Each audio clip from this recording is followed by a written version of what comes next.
Video kali ni aku nak casting model bola takraw ni. Jadi sebelah aku casting, aku nak cerita lah sikit.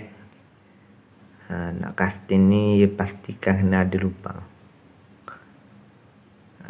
Lubang untuk kita tuang rising. Aku nak casting nak guna silicone, mok silicone. Macam ni lah, lembu.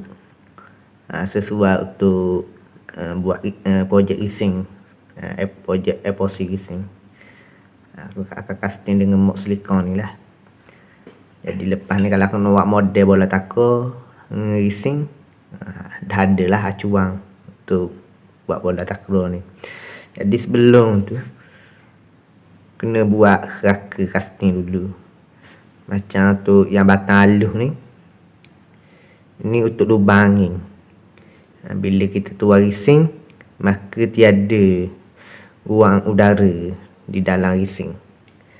Tiada gelembung udara yang terdapat dalam rising. Jadi kena buat lah lubang angin ni untuk pucuk yang tertinggi. Macam ni pucuk yang tertinggi.